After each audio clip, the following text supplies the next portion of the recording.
ഗഗനപ്രസൂന സദൃശാം. ഗഗനപ്രസൂനം എന്താ? ആകാശകുസുമം. ആകാശകുസുമം എന്ന് കേട്ടിട്ടുണ്ടോ? ഗഗനാരവിന്ദം സുരഭി. ഗഗനത്തിലുള്ള അരവിന്ദം വളരെ സൗരഭ്യമുള്ളതാണ് എന്ന് പറയുകയാണ്. എന്താ മനസ്സിലായി? ഗഗനാരവിന്ദം സുരഭി, നല്ല സൗരഭ്യമുള്ളതാണ് ആകാശകുസുമം എന്ന് പറഞ്ഞാൽ എന്താ മനസ്സിലായി? അങ്ങനൊന്നുമില്ല. ആകാശകുസുമുണ്ടോ? സങ്കല്പമാണ്, അത്രയേ ഉള്ളൂ. അങ്ങനൊന്ന് ഇല്ല, സത്യത്തിൽ ഉള്ളതല്ല. വന്ധ്യാസുത, വന്ധ്യയുടെ പുത്രൻ. ഇതൊക്കെ നിങ്ങൾ ശാസ്ത്രത്തിൽ വ്യവഹരിക്കുന്ന പദങ്ങളാണ്. ചില കാര്യങ്ങൾ മനസ്സിലാക്കാൻ വേണ്ടിയിട്ട് ശാസ്ത്രം എടുത്ത് ഉദ്ധരിക്കുന്ന ലക്ഷണങ്ങളും ഇതൊക്കെയാണിത്. ഈ വന്ധ്യാസുതൻ. അതുപോലെ പറയും മറ്റേ എന്താണ്, ശശവിഷാണം. ശശവിഷാണം, വിഷാണെന്ന് വെച്ചാൽ കൊമ്പ്. ശശവിഷാണം, മൊയലിന്റെ കൊമ്പ്. ആ, മൊയലിന്റെ കൊമ്പില്ലേ? ഇല്ല. അപ്പൊ അതൊക്കെ സാങ്കല്പികങ്ങളാണ്, സത്യാവസ്ഥയിൽ ഉള്ളതല്ല. അതുപോലെയാണ് ഇവിടെ പറയുന്നത് ആകാശകുസുമം. അല്ലെങ്കിൽ അത് ആകാശകുസുമം പോലെയാവുന്നു. നോചേർക്കും ഗഗനപ്രസൂനദൃശാം ഭൂയോ ഭവേൽ സംഭവ. എല്ലാം നശിച്ചു കഴിയുമ്പോൾ, പ്രകൃതി കൂടി ഇല്ലാതായിട്ടുള്ള അവസ്ഥയിൽ എന്താ നമ്മൾ സാധാരണ പറയാ? ഒന്നുമില്ല എന്നാണ് പറയുന്നത്, അല്ലേ? അപ്പൊ അവിടെ എന്താ ഉള്ളത്? അവിടെ ഒന്നുമില്ല. ഇവിടെ എന്താ ഉള്ളത് ചോദിച്ചാൽ അവിടെ ഒന്നുമില്ല. അങ്ങനെയല്ലേ സാധാരണ പറയാ. അപ്പൊ നമ്മൾ ഉണ്ട് എന്ന് ഉദ്ദേശിക്കുന്ന വസ്തുക്കള് മൂർത്തങ്ങളാണ്, അമൂർത്തങ്ങളല്ല, മൂർത്തങ്ങളാണ്. ഈ മൂർത്തങ്ങളെല്ലാം ഇല്ലാതെയാവുക എന്നാണ് പറയുന്നത്. അതിൻ്റെ അർത്ഥം എന്താ? നമ്മുടെ ഭാഷയിൽ ഇല്ല എന്നാണ്. സത്യാവസ്ഥയില് ഇല്ല എന്നല്ല, ഉണ്ടെന്നാ. തത്ര ഏകസ്ത്വമശിഷ്യത. അങ്ങവിടെ ഇല്ലായിരുന്നുവെങ്കിൽ സൃഷ്ടിയില്ലായിരുന്നു എന്നാണ്. അപ്പൊ ഈ വക വിഷയങ്ങളെല്ലാം ലയം പ്രാപിച്ചു എന്നേ പറഞ്ഞിട്ടുള്ളൂ. അതാലോചിക്കണം. ഈ കാണുന്ന എല്ലാ വിഷയങ്ങളും, പ്രാപഞ്ചികമായിട്ടുള്ള വിഷയങ്ങളും ലയം പ്രാപിച്ചു. ഉപ്പെടുത്ത് വെള്ളത്തിൽ അലിയിപ്പിച്ചു കഴിഞ്ഞാൽ ഉപ്പ് എവിടെ? വെള്ളത്തിലാണെന്നല്ലോ പോട്ടെ, അതിപ്പോ നിങ്ങൾക്ക് അറിയാം, അത് പോട്ടെ. ഉപ്പ് എവിടെ? ഇല്ല. അപ്പൊ ഉപ്പില്ല എന്നാണോ പറയാ? ഉപ്പുണ്ട് അതില്. ആ വെള്ളത്തിന് തന്നെ നിന്ന് ഈ ഉപ്പിനെ നമുക്ക് എന്ത് ചെയ്യാം? തിരിച്ചെടുക്കാൻ സാധിക്കും. അതുപോലെ ഈ കാണുന്ന പ്രപഞ്ചം, വിശ്വം മുഴുവൻ ലയിച്ചു കഴിയുമ്പോൾ ഉപ്പ് വെള്ളത്തിൽ ലയിച്ച പോലെ അങ്ങയിൽ ലയിക്കുന്നു. ആ ഉപ്പിനെ എങ്ങനെയൊന്ന് തിരിച്ചെടുക്കുന്നുവോ അതുപോലെ വീണ്ടും പ്രപഞ്ച സൃഷ്ടി ഉണ്ടാവുന്നു. അല്ലെങ്കിലോ ഇത് ലയിച്ചു പോയിട്ട് അതോടുകൂടി പോയി എന്ന് വെച്ചാൽ രണ്ടാമത് ഉണ്ടാവില്ല. ശൂന്യതയൊന്നും ഉണ്ടായില്ല. അപ്പൊ എന്താ പറയുക? അങ്ങയുടെ മായ എപ്പോഴും അങ്ങയുടെ കൂടെ തന്നെയുണ്ട്. അത് അങ്ങയിൽ നിന്ന് വലുതായി വരുന്നു, അങ്ങയിലേക്ക് തന്നെ പോകുന്നു, അങ്ങയിൽ നിന്ന് തന്നെ ഉണ്ടാവുന്നു, അങ്ങയിലേക്ക് തന്നെ പോകുന്നു. അതാണ് ഈ കാണുന്ന സൃഷ്ടി, പ്രപഞ്ചം. അപ്പൊ അതിന്റെ അംശം അവിടെ ഇല്ലെങ്കിൽ, സൂക്ഷ്മരൂപത്തിൽ ഇല്ലെങ്കിൽ അതുണ്ടാവില്ല. അപ്പൊ ആകാശകുസുമം പോലെയാവും. ആകാശത്തിലെ പുഷ്പം എന്ന് പറഞ്ഞാൽ അങ്ങനൊന്നുമില്ല, അതൊന്നും ഉണ്ടാവാനും പറ്റില്ല എന്നാണ് പറയുന്നത്. കാലകർമ്മ ഗുണാശ്ച ജീവനിവഹ വിശ്വം ച കാര്യം വിഭോ. പിന്നെ ചില്ലീലാരതിമേയുഷിത്വൈതദാ നിർലീനതാം ആയയും. കാലം കർമ്മം, ഗുണങ്ങൾ ത്രിഗുണങ്ങൾ. ഈ ത്രിഗുണങ്ങളെ കൊണ്ടേ സൃഷ്ടി നടക്കൂ. സത്വരജസ് തമോ ഗുണങ്ങളെ മഹാഗുണങ്ങൾ എന്നാണ് പറയാ.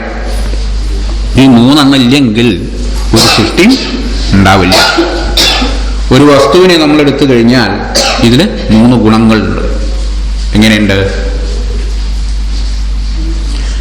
ഈ നമ്മൾ കാണുന്നതായിരിക്കുന്ന ഈ പേപ്പറുകളുണ്ടല്ലോ, ഈ സാധനം ഉണ്ടാക്കിയിട്ടുള്ള ആ വസ്തു, ഇതതിൻ്റെ തമോ ഗുണമാണ്. അതിൻ്റെ ആകൃതി, അതിൻ്റെ വർണ്ണം, അതിൻ്റെ പ്രകാശം, ഇതെല്ലാം, അതിൻ്റെ നിറം, ഇതുകളെല്ലാം രജോ ഗുണമാണ്. ഇതിനെ നമുക്ക് കാണിച്ചു തരുന്ന അതിലുള്ളതായിരിക്കുന്ന പ്രകാശമുണ്ട്, ആ പ്രകാശം സത്വഗുണമാണ്. ഇത്രയും കാര്യങ്ങളുണ്ടോ ഇതിൽ? ഉണ്ടെന്നാണ് പറയുന്നത്. ഇത് പ്രകാശിക്കണമെങ്കിൽ അതിലുള്ളൊരു പ്രകാശം വേണം, അതിന് പ്രത്യേകമായിരിക്കുന്ന രൂപഭാവങ്ങൾ വേണം, ആ വസ്തു ഉണ്ടാക്കിയത് എന്താണോ അതും വേണം. ഇതാണ് സത്വരജസ്തമോ ഗുണങ്ങൾ. ഇങ്ങനെ ഈ 3 ഇല്ലാതെ ഇങ്ങനെ ഒരു സാധനം ഉണ്ടാക്കാൻ പറ്റില്ല. സൃഷ്ടിയില്ല. മനസ്സിനെ ഉണ്ടാക്കണമെങ്കിലും തന്നെ വേണം. തമോ ഗുണപ്രധാനമായിട്ടുള്ള മനസ്സ്, സത്വഗുണപ്രധാനമായിരിക്കുന്ന മനസ്സ്, രജോ ഗുണപ്രധാനമായിരിക്കുന്ന മനസ്സ്. ഈ പറയുന്ന കാര്യങ്ങളൊക്കെ ഏത് മനസ്സിലേക്കാ കയറുക? സത്വഗുണപ്രധാനമായിരിക്കുന്ന മനസ്സിന് മാത്രമേ ഇത്തരം വിഷയങ്ങളെ ഗ്രഹിക്കാനുള്ള സാമർഥ്യം ഉണ്ടാവുള്ളൂ. അങ്ങനെയുള്ള ആൾക്കാർക്ക് ഇതിൽ താല്പര്യം ഉണ്ടാവുള്ളൂ. രജോ ഗുണപ്രധാനം തമോ ഗുണപ്രധാനമായിരിക്കുന്ന ആൾക്കാരാണ് ഭൂമിയിലധികവും, പ്രത്യേകിച്ച് കലിയുഗത്തിൽ. സത്വഗുണപ്രധാനം വളരെ കുറയും. ഈ സത്വഗുണപ്രധാനമായാലേ അടുത്തേക്ക് ആരുടെ ഈശ്വരനായിട്ടുള്ള കമ്മ്യൂണിക്കേഷൻ തുടങ്ങിയെന്നർത്ഥം. അങ്ങനത്തെ ആൾക്കാർക്ക് അവിടെ എത്താൻ പറ്റുള്ളൂ. തമോ ഗുണപ്രധാനമായിട്ടുള്ള ആൾക്കാരുടെ കമ്മ്യൂണിക്കേഷൻ മൃഗങ്ങളായിട്ടാണ്. വെട്ട് തിന്ന അതേ സ്വഭാവം, മൃഗങ്ങളായിട്ടുള്ള കമ്മ്യൂണിക്കേഷൻ ആയിരിക്കും ഉണ്ടാവുക. രജോ ഗുണപ്രധാനമായിരിക്കുന്ന ആൾക്കാർക്ക് ഭൗതിക വിഷയങ്ങളിലാണ് താല്പര്യം. മനസ്സിലാവുന്നുണ്ടോ?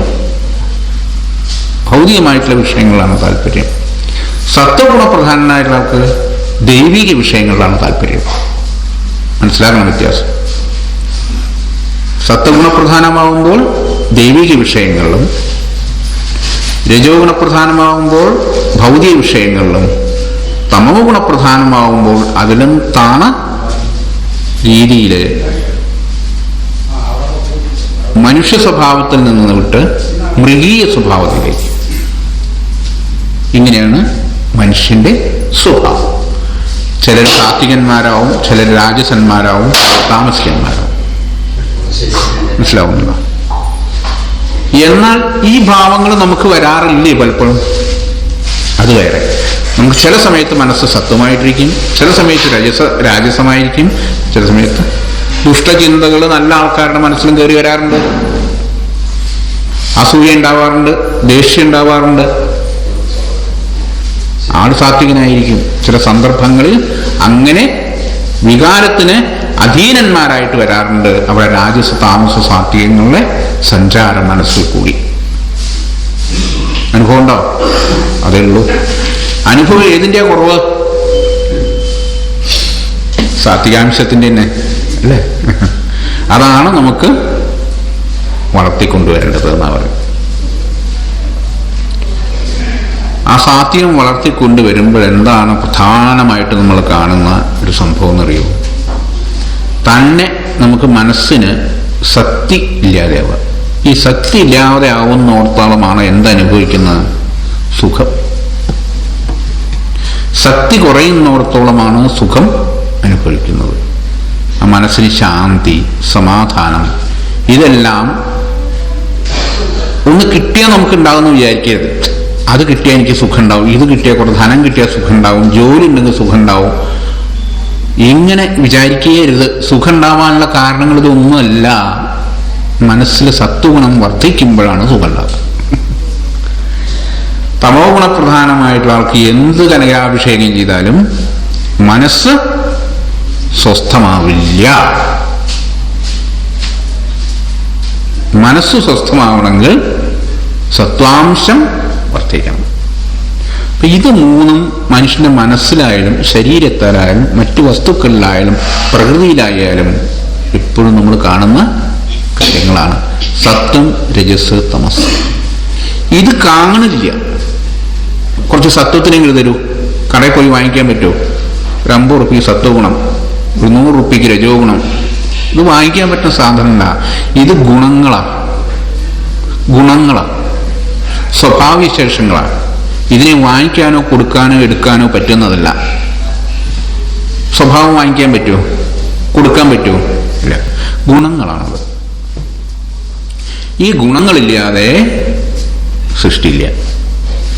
അപ്പോ ത്രിഗുണങ്ങൾ എന്തിനാൽ പ്രചോദിതനായിട്ടാണ് കർമ്മം ചെയ്യുന്നത്? കാലം. ത്രിഗുണങ്ങളും ആ ത്രിഗുണങ്ങളെ ക്ഷോഭിപ്പിക്കുന്നതായിരിക്കുന്ന കാലം. കർമ്മ, അദൃഷ്ടമായിരിക്കുന്ന കർമ്മങ്ങളും. സൃഷ്ടി ഉണ്ടാവണമെന്ന് എന്ത് വേണം? ത്രിഗുണം വേണം. ത്രിഗുണങ്ങൾ സാത്മ്യമായിരിക്കുന്ന അവസ്ഥയിൽ സൃഷ്ടി ഉണ്ടാവില്ല. അതിനൊന്ന് ക്ഷോഭിപ്പിക്കണം, ഒന്ന് ഇളക്കണം. അതെപ്പോഴാണ് ഇളകുക? അങ്ങയുടെ വീക്ഷണത്തിൽ എന്നർത്ഥം.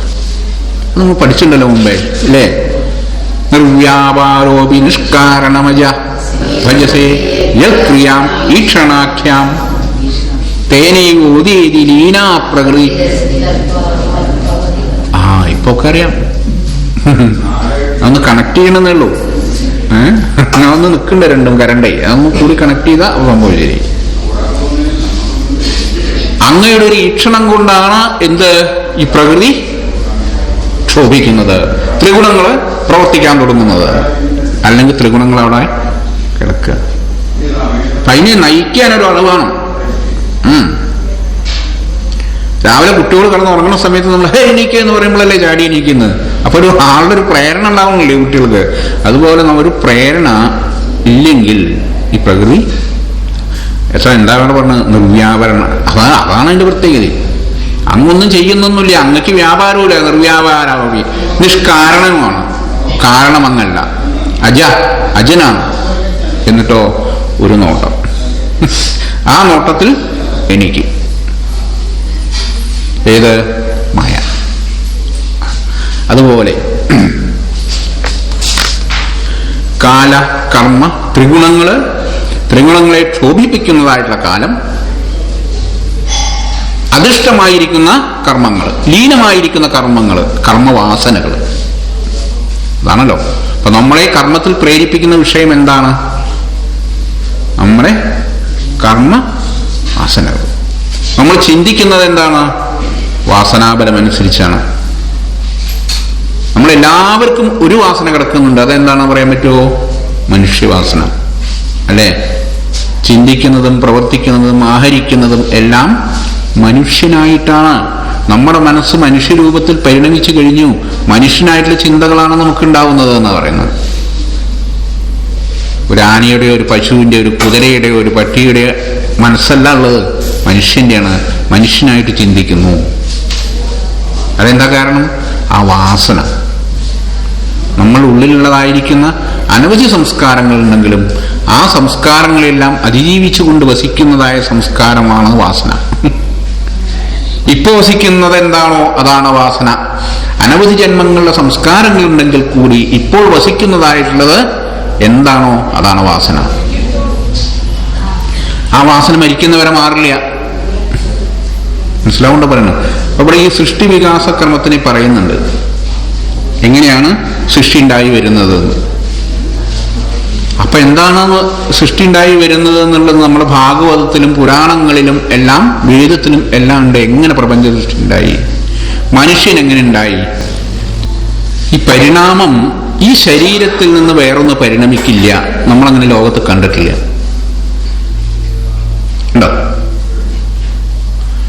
ഈ മനുഷ്യ ശരീരത്തിൽ നിന്ന് വേറൊരു ജീവൻ അല്ലെങ്കിൽ ആ ശരീരം പരിണമിച്ച് വേറൊന്നാവുക എന്നുള്ളത് കണ്ടിട്ടുണ്ടോ എന്ന് ചോദിക്കുന്നു. അത് കണ്ടിട്ടില്ല. നെല്ല് വിതച്ചാൽ അതിന്നുണ്ടാവുന്നത് നെല്ല് തന്നെയാണ്. ഗോതമ്പ് നിന്നുണ്ടാവുന്നത് ഗോതമ്പ് തന്നെയാണ്, അല്ലേ? പശു പ്രസവിച്ച പശു തന്നെ ഉണ്ടാവും. മനുഷ്യൻ തന്നെ ഉണ്ടാവും. ഇതിന്റെ ഈ സെല്ലുകൾ ഈ മോളിക്യൂൾ ലെവലിൽ പോയിട്ട് അത് വേറൊന്നായിട്ട് പരിണമിച്ച് വേറൊരു ജീവിയാവുക എന്നുള്ളത് സാധ്യമല്ല. കാരണം ഇത് ഒരു സംസ്കാരത്തിന്റെയും ഒരു വാസനയുടെയും പരിണാമമാണത്, ഈ ശരീരം എന്നുള്ളത്. ഇത് വെറും ബയോളജിക്കലായിട്ട് ഉണ്ടായിട്ടൊരു സംഭവമേ അല്ല. കുറെ സാധനങ്ങൾ കൂട്ടിവെച്ചുണ്ടാക്കുന്ന ഒരു ജന്തു അല്ല മനുഷ്യൻ, ഒരു ജീവജാലം. അതിന്റെ അനവധി ജന്മാന്തരങ്ങളായിട്ടുള്ള സംസ്കാരങ്ങൾ പരിണമിച്ചുണ്ടാവുന്നതാണ് ആ ശരീരം. ഓരോരുത്തരും എന്ത് കർമ്മമാണോ ലോകത്ത് ചെയ്യാനുള്ളത് അതിനെ അനുസരിച്ചിട്ടുള്ള ഒരു ദേഹം തന്നെയാണ് കൊടുക്കുന്നത്. അതിന് പര്യാപ്തമായിരിക്കും ആ ദേഹം. പിന്നെ സംസ്കാരങ്ങൾ മാറി വാസനകൾ മാറി വരുമ്പോഴാണ് ദേഹത്തിന് മാറ്റം വരുന്നത്. അതെങ്ങനെ? മരിച്ചു കഴിയുമ്പോൾ ഏത് യോനിയിൽ പോകണമെന്ന് നമുക്ക് പറയാനാവില്ല. നിങ്ങൾ കേട്ടിട്ടുണ്ടല്ലോ കഥ. ഭരത മഹാമുനി രാജാവായിരുന്നു ഭരതൻ. ആ ഭരതൻ ജ്ഞാനിയായി മാറി, താപസനായി മാറി. ആ ഭരതൻ ആ ശരീരം ഉപേക്ഷിക്കേണ്ടി വന്നു. ഉപേക്ഷിച്ചപ്പോൾ പിന്നെ മാനായിട്ട് ജനിച്ചു, പിന്നെ ജഡഭരതനായിട്ട് മാറി. ഇതെല്ലാം ഓരോ ജന്മം കഴിയുമ്പോഴാണ്.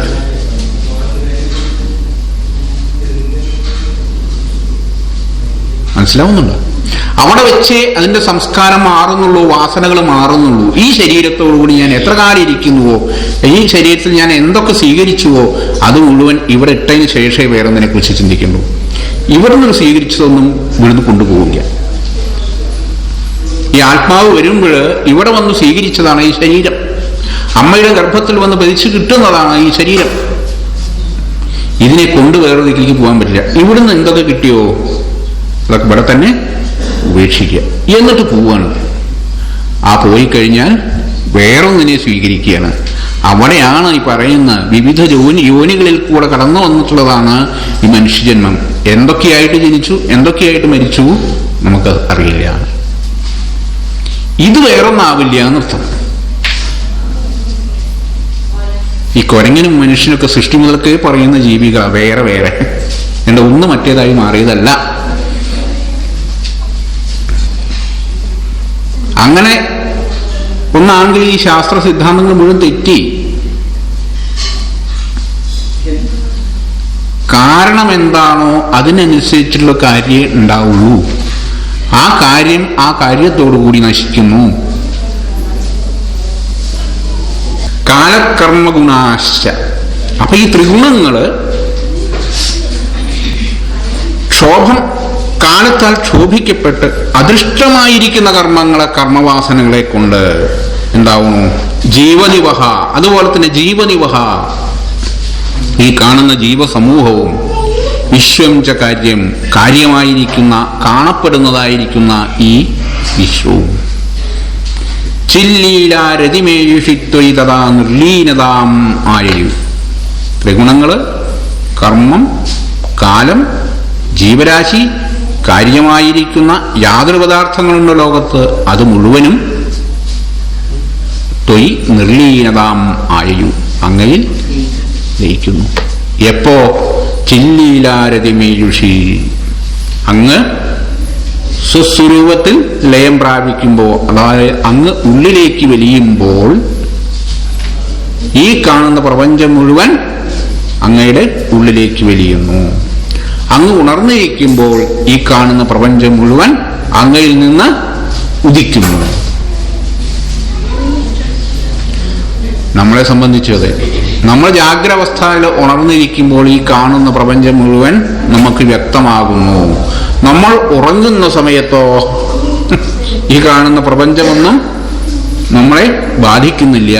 നമ്മളതിനെല്ലാം വ്യത്യസ്തനായി ലീനമായി ഇരിക്കുന്നു. ശരി, ഇതേ അവസ്ഥ പ്രപഞ്ചത്തിനും ഈശ്വരനും വെച്ച് കാണുമെന്നാണ് പറയുന്നത്. നമ്മൾ ഉണർന്നിരിക്കുമ്പോഴും ഉണരുമ്പോഴും ഉണ്ടാവുന്ന അതേ അനുഭവം ഭഗവാനും പ്രപഞ്ചത്തിനും വെച്ച് മനസ്സിലാക്കുക. അതാണ് വേണ്ടത്.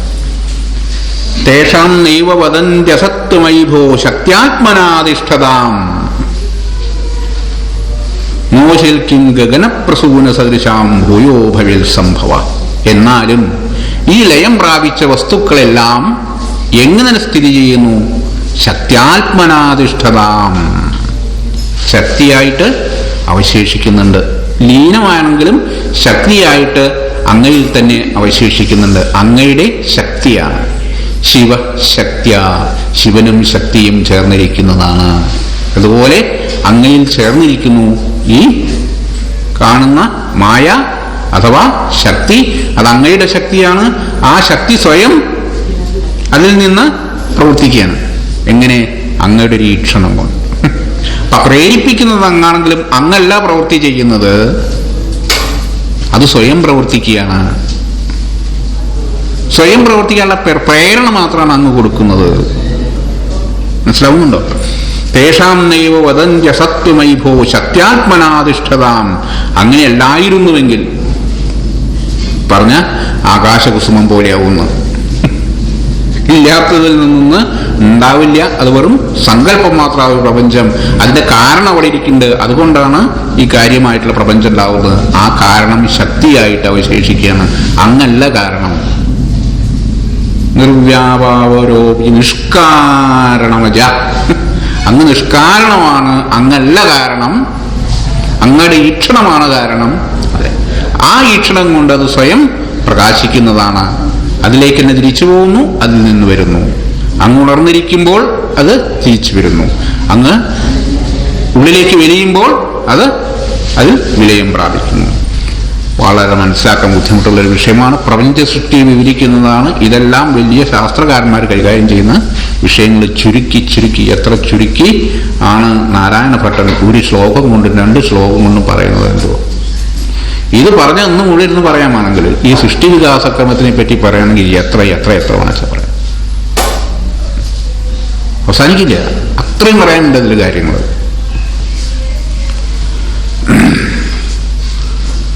അപ്പോ ഇവിടെ എന്താ പറയണ? ഇത് ഭാഗവതത്തിന്റെ ചുരുക്കമാണ്.